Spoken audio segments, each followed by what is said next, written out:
Hello guys, finally we are coming to the end of this year and we are looking for buying a new planner for the next year, or even if you're a person who is watching this at the middle of the year, then this video will help you a lot in picking a planner for your coming days. And for all those of you who are new here, hey guys, my name is Smita. Welcome to my channel Living in Bengaluru. Now please consider subscribing to my channel by clicking on that subscribe button below. I make content on lifestyle, travel, food, productivity, and I'm sure you'll love it here. So without further delay, let's dive right into today's video. Now basically here today I am going to put out points on how you can pick a planner. So if you are a person who is trying to find out which planner is the best for you, I suggest you take a paper and a pen, or if you have your previous year's planner, so make sure you get your planner. Now I'm using my previous year's planner and now I know what I need, but I still have to make the points just to make sure that I don't miss out on something when I pick my planner. Looking at my previous year's planner helps me in figuring out what I've missed out on in this planner, what would I like to have in the next year, and there could be a few things that I do not like in this planner and I would like to add it for the next year. But let's see at the main specifications that we can look into before we pick a planner. So firstly, I'm going to write the specifications here, so you can write down these points as it is in your planner, and then when I come to the part where I pick on how I choose my planner, that is the time where you think about what you need. So now these are the main specifications that we'll be going through. So the first one, a digital journal or a physical journal. Now many people and most of y'all prefer physical journals, but now since the trend is to move on to digital planners depending on the ease of use, because physical planners is actually difficult to carry, or physical planners are mostly very bulky, so many prefer digital planners because you can just take your tab or your phone. It's difficult on phone, but if you have access on the phone, you can take it around to just check your to-do list or any shopping list and all those things. If you're a person who travels a lot, then a digital planner would be more preferable than a physical planner. Next one, after this, you need to check whether you want a dated planner or an undated planner. Now for the people who are already used to dated planners, I don't think you would want to move into undated planners. For people who are not that consistent, prefer you to take an undated planner and try out the undated planner, because in market you also get 6-month undated planners. So I prefer you to check this out first and see what is working right for you, because currently the dated planners are expensive, so I wouldn't want you to put in your money into something that you may not use in later on. If you're a beginner, I would suggest you to go for an undated planner which is 3 months or 6 months, and then you can continue using by purchasing another one, or you can shift into another planner undated, so depending on what your preference is. Now the third point what I would like you to think about is of the size of a planner. Generally in India we have mostly like the highest number of planners are of A5 size. You know, this planner is also A5 size, maybe a little wider than the A5 size, but otherwise you usually have the A5 size. If not, you also have the A6 size. Now that depends on what you want. A6 size,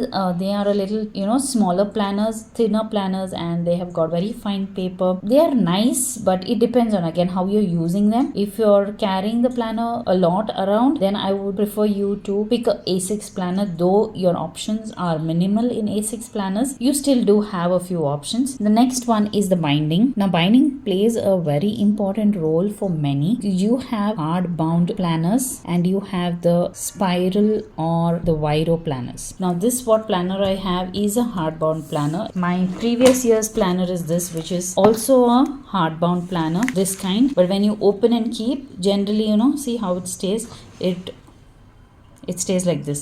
So I prefer planners to stay like this and not flip like this. Or you can go for spiral or Viro planners, which is this kind, this kind. Now many people don't prefer these Viro bound planners because the last page comes out, so most of the times there is a gap here, you can see, and generally the last page comes out from this. So that is why many people don't prefer the Viro planner. Now I had made another Viro planner for my daughter for 3 months. Now see, this is not bulky, this is very thin, like that's all. So compared to another planner which is so bulky, and this is a thinner planner for 3 months. Now this is also a wire bound planner that I had made for my daughter, so there is a gap, but if you actually press it and keep it, generally nothing happens and it remains the way it is. It depends on what you want. Now next one after this comes the paper GSM. Now paper GSM is nothing but the thickness of the paper, wherein if you are having very thin papers and you use sketch pens or felt pens, then it bleeds into the other side, whereas when you have thick papers like this, now this is a 120 GSM paper. It's a thick paper. So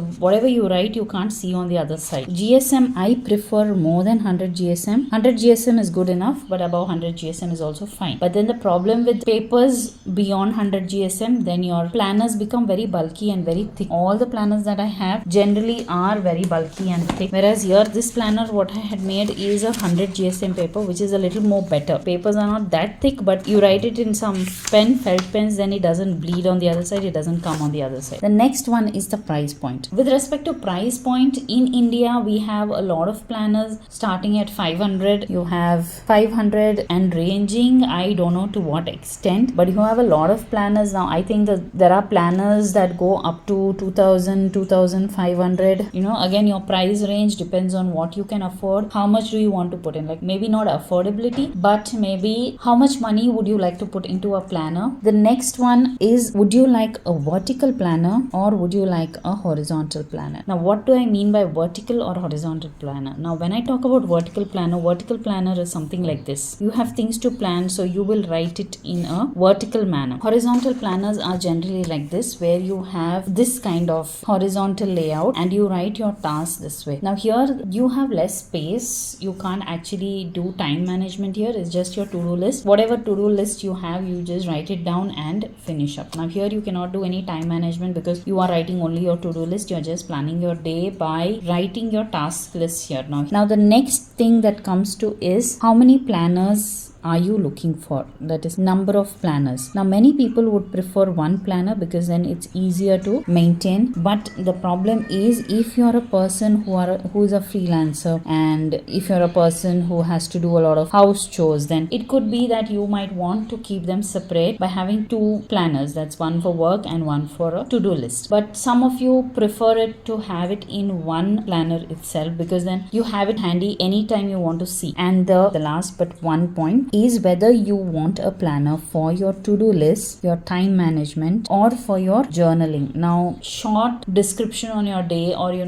want a very little space to do the journaling, then again you can go with the horizontal journals. If you want it just for the to-do list, then this kind of horizontal planner would be helpful. And if you are looking for time management to manage your time, then something like this would be helpful, where you can jot down your time and manage your day. Now, this again depends on what you prefer it to be. And the last one is the aesthetics. Aesthetics is nothing but color palette, or you would be looking for good designs, you would be looking for plain covers, or you would like some bright colored planners. So you would want something bright, or you would want something very pretty, very cute, quirky, or whichever kind you would like to.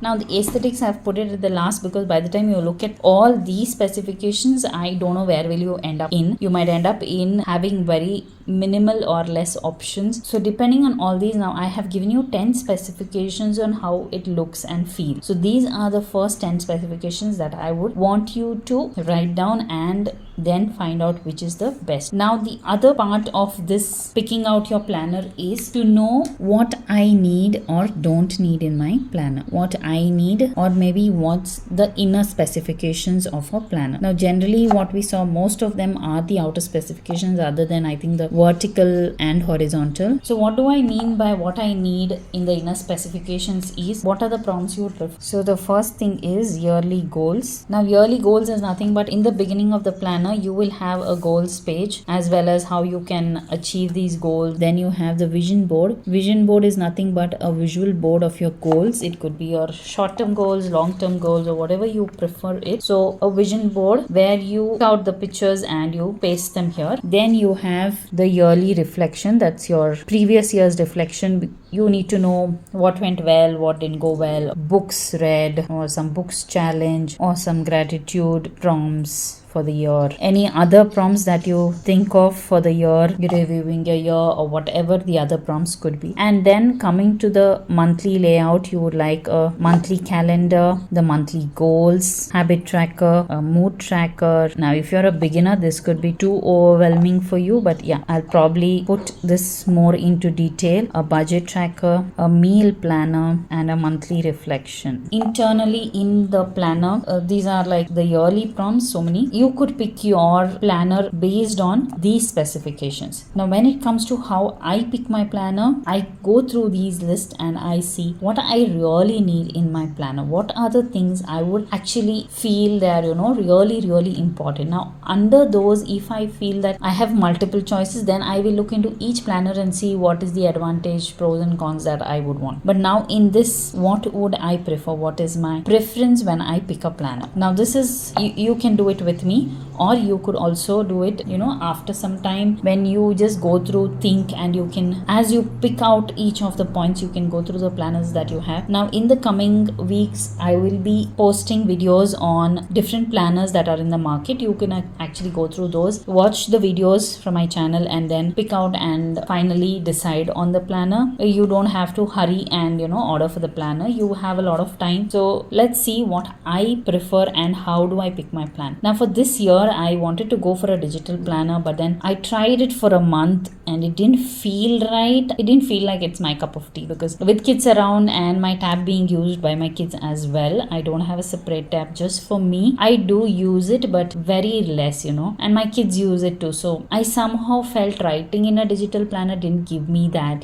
that satisfaction. So for this year, I think I would again go for a physical planner. Now, do I want a dated or undated? I always prefer the dated planner because I haven't used an undated planner till date, but I do prefer my dated planner over everything, because then, it's easier for me to keep track of my task list. Size of the planner, I would prefer an A6 planner because it's small, but I don't think my things, it'll work out with an A6 planner. So the space would be very minimal, I guess, and the options are also very few. Then I would go for an A5 plan. Now binding, hardbound, spiral, viro, I am not very specific for this year whether I need a hardbound or a spiral or a viro bound, but I would prefer a spiral or a viro bound because I'm always comfortable with this somehow. Hardbound, I'm not comfortable with hardbound, and I would like to go for a spiral or a viro bound. GSM, of course, I'm looking for 100 GSM or above. Coming to the price point, I think I am looking somewhere in between 1000 to 2000 baht. I'm not very specific on the price range that I'm looking for, but if I find something what goes on well with what I need, I think I will pick the cheapest one out of all of them. Whether I would go for a vertical or a horizontal, I would prefer a vertical planner because I prefer to do my time management rather than just putting my to-do list. Number of planners, I think I would go for just one planner because my work planner is on my computer and I use Notion for my work planner. So whatever I have to write regarding my work, I would go for the work planner. I want to shift the whole thing to Notion, even my physical planner, but I am not sure if I can do it. This year I am going to try with Notion, and next year I will decide really if I want a physical or some other plan. Now coming to whether I'm going to do a to-do list, time management or journaling, I would prefer a time management, and for journaling I would prefer a normal notebook which I can use it the way I want. So I have the privilege to change and use it the way I want it. So journaling, I do journaling but not in the planners. I prefer journaling in a normal notebook and try to change it the way I want. Aesthetics, yes, I would prefer pastel colors, these light pink, this is a pastel color. So I prefer light pink, light purple, or I don't mind black also. Black looks very classy and very nice. Let's see this year's planners. I have seen already a few of them that were launched. They are nice. Few of them are really pretty but very expensive. Let's see how it goes. Now what I need in the inner specifications, the yearly goals are a must. Vision board is a must. Yearly reflection is also a must because it's already there how your previous year was, and you can always turn and see on how the year had been for the last year. Movie shows I watched, I'm not really specific. Books, yes, I need to keep track of these books because I want to see in a year how many books do I read. Gratitude, not exactly. I'm not looking for any gratitude journaling or in my planner. That I would prefer to write in my journal whatever gratitude I want. Now other prompts, these are all the prompts that I want for the year. I'm not looking for anything more, but if you like or prefer any other prompts, let me know in the comment section if you prefer some other prompts. Monthly calendar, yes, a must to know how my month is. Monthly goals is a must. Habit tracker, not very specific. Mood tracker also, I don't need a mood tracker. I'm not very keen on a mood tracker because I don't know, I tried it for 2 years and doesn't work. Budget tracker, I don't need a budget tracker because I maintain this on an Excel sheet. I have a format for my Excel sheet where it's all auto calculated. I just put my everyday expenses into it and everything gets auto calculated into expenses and investments and all those. So I don't use a budget tracker on paper. It's an Excel sheet. Meal plan, yes, I do need a meal plan, but I have never found the right one because I don't know if you have seen my meal planning. So this is how I do my meal planning. It's for the whole month. Generally I write it in pencil or pen or whatever, and then weekly I write it in a sheet of paper and put it on my fridge. But I need my monthly meal plan to be like this. The whole month I write and put it, whereas generally what you get in the planners is too tiny, or weekly meal plans which don't work for me. So I am looking for a planner which has meal plan, but even if it is not there, I can manage. I can take a printout and stick it. Now even this year's planner, I didn't have my meal plan in this. Like there is no meal plan in this planner, but I had blank pages here where I do have my own meal planning paper which I take a print and then I write it down and I stick it into my planner fridge. So meal plan is a must, but even if it's not there, I'm fine with it. Then is monthly reflections, which I do need. Otherwise, even if there are some blank pages at the end of every month, that'll help. So these are all the things that I need in my planner. These are the prompts that are a must in my planner. So let me know in the comment section if you are looking for any other prompts or anything specific in your planner other than these things. Let me know in the comment section. And also, how do you think these specifications are? Are you looking for anything different or are you looking for something? And would you like me to review any of the planners that are available in the Indian market? Just let me know in the comment section below, and stay tuned for the coming videos on reviews or first impressions of different planners. So with this, we come to the end of this video. I hope you like this video. If yes, please hit the like button. Do not forget to subscribe to my channel. I see you again super soon in the next video. Thank you guys. Bye bye.